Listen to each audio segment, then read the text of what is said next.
আহোমসকল মূলত টাই জাতিৰ মানুহ। অসমলৈ অহাৰ পাছৰ পৰাই এওঁলোক আহোম নামে অভিহিত হ'ল। এওঁলোকৰ আদি বাসস্থান আছিল চীন দেশৰ দক্ষিণ-পশ্চিম অঞ্চল, বৰ্তমান ইউনান প্ৰদেশৰ মুংমাও ৰাজ্যত। এওঁলোক টাইসকলৰ মাজৰ ডাঙৰ ফট বুলি জনা যায়। এওঁলোকৰ পূৰ্বপুৰুষসকলে ত্ৰয়োদশ শতিকাতে চুকাফা ৰজাৰ নেতৃত্বত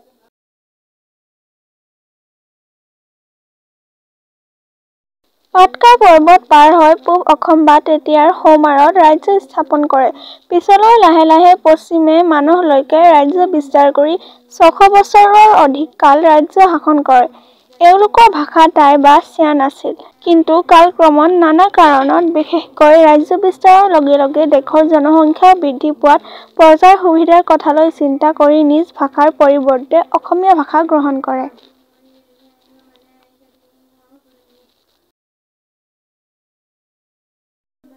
কিন্তু পুৰণা পূজা সেৱা ৰীতি খাদ্য নীতি সম্বন্ধীয় সকলো কাম এওঁলোকৰ পুৰোহিতসকলে টাই ভাষাতে চলাই থাকে আৰু আজিলৈকে চলাই আহিছে। সেইদৰে ৰাজকীয় কাম-কাজ বিলাকো অষ্টাদশ শতিকালৈকে আহোম ভাষাতে চলাই আছিল। বৰ্তমান টাই ভাষা কোৱা মানুহ উত্তৰ-পূব ভাৰতৰ অসমৰ পৰা আৰম্ভ কৰি ম্যানমাৰ, দক্ষিণ চীন, থাইলেণ্ড, লাওচ, কম্বোডিয়া, ভিয়েটনামলৈকে বিয়পিছে।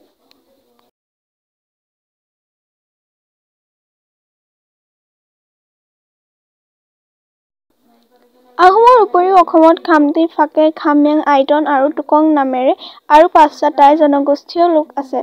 বাসস্থান: তেওঁলোকৰ বাসতি প্ৰধান অঞ্চল হ'ল বৰ্তমানৰ চৰাইদেউ, শিৱসাগৰ, ডিব্ৰুগড়, যোৰহাট, গোলাঘাট, লখিমপুৰ, ধেমাজি আৰু তিনিচুকীয়া জিলা। তদুপৰি গুৱাহাটী মহানগৰকে ধৰি অন্য নগৰবিলাকতো বহুতো আহোম লোকে বসবাস কৰি আছে। জীৱিকা: যোৱা শতিকাৰ শেষভাগলৈকে শালি ধানৰ খেতিয়ে তেওঁলোকৰ মুখ্য জীৱিকা আছিল। সমান্তৰালভাৱে গৰু, ম'হ, ছাগলী, হাঁহ-কুকুৰা পুহিছিল। আজিকালি অৱশ্যে বহুতে জীৱ-জন্তু পুহিবলৈ এৰি দিছে। আজৰি সময়ত পুৰুষসকলে গছ-মুগাও পুহিছিল।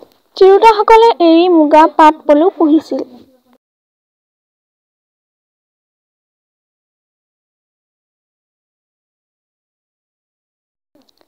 এই পলুৰ পৰা সূতা কাটি তাঁত বৈ ঘৰখনৰ বাবে প্ৰয়োজনীয় কাপোৰ যোগাৰ কৰিছিল।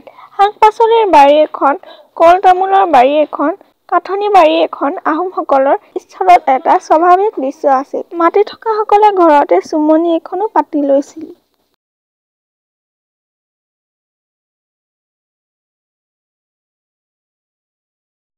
ঘৰ-দুৱাৰ: আগতে তেওঁলোকে চাংঘৰত বাস কৰিছিল যদিও পিছলে মাটিৰ ভেটিত টোপ দিয়া দুচলীয়া ঘৰ সাজি লৈছিল। সাধাৰণতে ঘৰৰ খুঁটাবোৰ কাঠৰ, বেৰবোৰ বাঁহৰ আৰু ছাউনি খেৰেৰে কৰি লৈছিল। আজিকালি সকলোৰে পকী ঘৰ হৈছে। থকা ঘৰ দুটা: বৰ-ঘৰ আৰু চৰা-ঘৰ। বৰ-ঘৰৰ মূধৰ কোঠাত ৰান্ধনীশাল থাকে। পিছৰ কোঠাটোত খোৱা কোঠা হিচাপে ব্যৱহাৰ কৰে।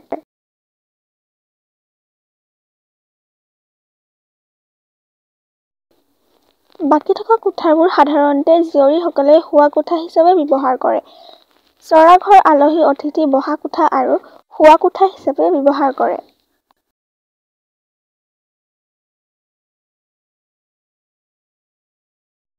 আন ঘৰৰ ভিতৰত প্ৰতি ঘৰ মানুহৰ একোটাকৈ বা একোধিক ভঁৰাল ঘৰ, এটা গৰু গোহালি, এটা কুকুৰা গঁড়াল, এটা হাঁহ-ছাগলীৰ গঁড়াল থাকে। খাদ্যাভ্যাস: ভাত হ'ল তেওঁলোকৰ মুখ্য আহাৰ। ভাতৰ লগত খোৱা ব্যঞ্জনবোৰ জুতি লগাই ৰন্ধাটো তেওঁলোকৰ এটা সংস্কৃতি।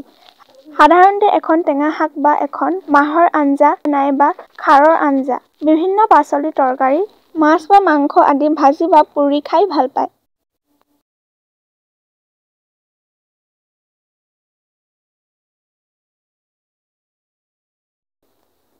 পানীয়: আহোমসকলে দৈনন্দিন জীৱনত ব্যৱহাৰ কৰা এবিধ উপাদায়ে পানীয় চাল লাও বা সাজ। সাধাৰণতে লাহি বা বৰা চাউল মিহলি কৰি সিজাই তাৰ লগত সুৰ পিঠা মিহলাই লাও পানী তৈয়াৰ কৰা হয়। চাহ তেওঁলোকৰ আন এবিধ উপাদেয় পানীয়।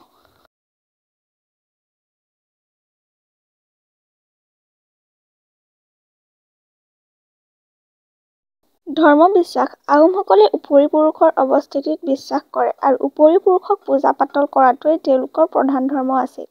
মৃত মাক-বাপেককে ধৰি চৌধ পুৰুষলৈকে দাম হিচাপে স্তৰে স্তৰে নিয়মিতভাৱে পূজা কৰে। চৌধ পুৰুষৰ ওপৰৰ উপৰি-পুৰুষক ফি দেৱতা হিচাপে মেডাম-মে-ফি উমফা, চাইফা আদি পূজা দি আহিছে।